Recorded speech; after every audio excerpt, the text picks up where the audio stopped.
राम मित्रांनो, आता मी तुम्हाला स्कॉट्स करताना एक चांगली ट्रिक दाखवणार आहे. तो व्हिडिओ नीट बघा. तर ही स्मिथ मशीन आहे. तर मी या स्मिथ मशीनवरती कधी स्कॉट्स नव्हतं करत. त्याच्यासाठी हा मी वेगळा बार लावायचो 20 किलोचा, आपला 45 पाऊंडचा जो बार असतो तो मी या याच्यावरती हुक करायचो. पण त्याचे मला प्रॉब्लेम काय होत होता. सो तुम्ही जर बघाल की हा स्मिथ मशीनचा बार आहे आणि हा मी वेगळा बार अटॅच केला याला. सो प्रॉब्लेम काय होत होता, माझी हाईट 6'2" असल्यामुळे मला हे नेहमी डोक्याला लागायचं आणि मला खूप अनकम्फर्टेबल असायचं. म्हणजे मला लिफ्ट करताना असं नीट हे करावं लागायचं. मग नंतर स्कॉट्स एक्सरसाइज केल्यानंतर पण रॅकिंगसाठी खूप असे एफर्ट्स टाकायला लागायचे आणि सांभाळून ठेवावं लागायचं. सेफ्टीचा पण विचार करता काय केलं मी, हा बेल्ट घेतला. हा बेल्ट आपल्या केबल क्रॉसवरती अटॅचमेंट बरोबर भेटतो. सो हा बेल्ट मी असं इथे लावला. हे थोडंसं असं वरती शिफ्ट केलं. ओके.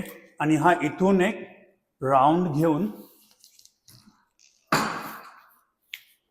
ठीक आहे, हे असं करून त्याला चांगलं स्टिक केलं. ठीक आहे.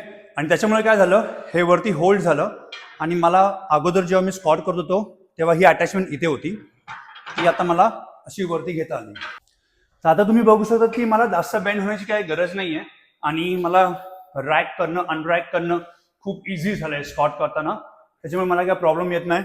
मला जास्त खाली वाकायची गरज नाही आहे, जास्त सेफ्टीचा पण विचार करायची गरज नाही आहे. तर हा माझ्यासाठी जुगाड एकदम बेस्ट ठरला आहे. आपण भारतीय लोक जुगाडामध्ये एकदम मस्त असतो. तर हा व्हिडिओ तुमच्या जिम फ्रेंड्सला नक्कीच पाठवा. काय माहिती कोणाला कधी उपयोगात पडेल.